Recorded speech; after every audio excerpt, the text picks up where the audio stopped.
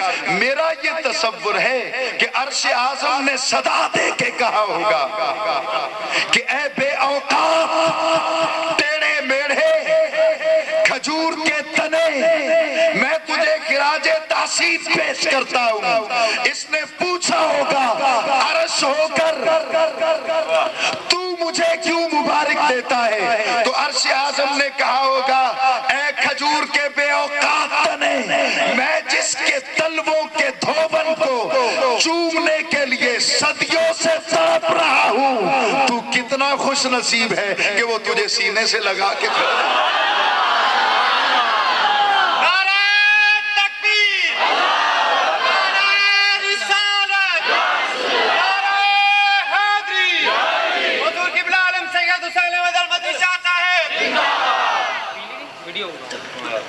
اب 2 باتیں ہیں۔ سرکار نے پوچھا یہاں لگا دوں؟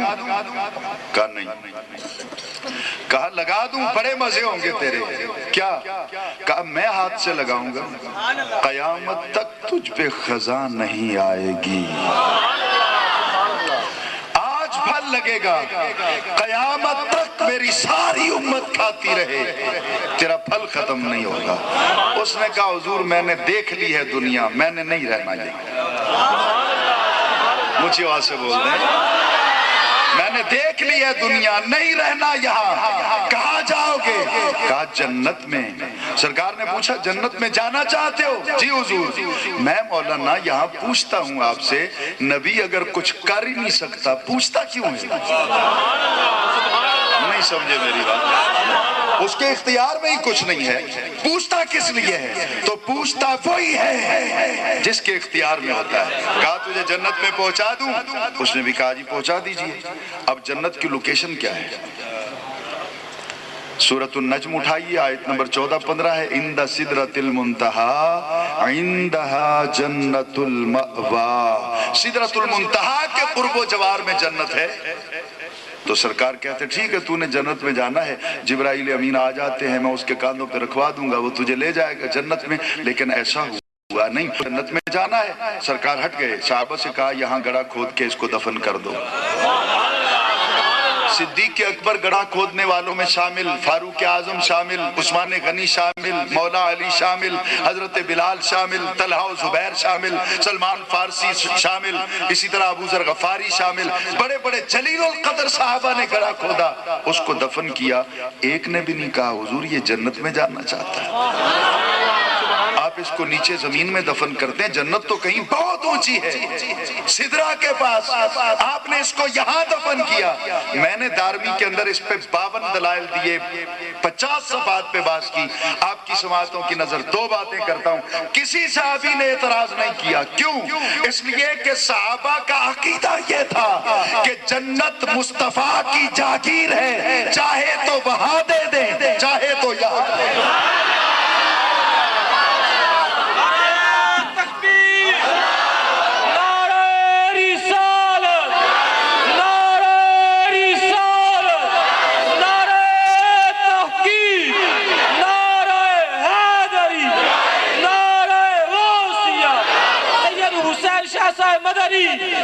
اب حضور توجہ کیجئے، چاہے تو وہاں دے دیں چاہے تو یہاں دے دیں۔ اس سے تھوڑا آگے چلیے، میں نے دوسرا پوائنٹ آؤٹ کیا ہے جو میں سمجھ سکا ہوں، غلط ہوں تو میرا اطمینان کرا دیجئے، سچ کہتا ہوں تو غور سے سنیے۔ قدموں کے نیچے دفن کروایا، اتنی اونچی جنت اور قدموں کے نیچے دفن کروا کے میرے آقا نے پریکٹیکل ثابت کر دیا کہ جنت چاہے جتنی اونچی کیوں نہ ہو جائے رہے گی مصطفیٰ کے قدموں کے نیچے۔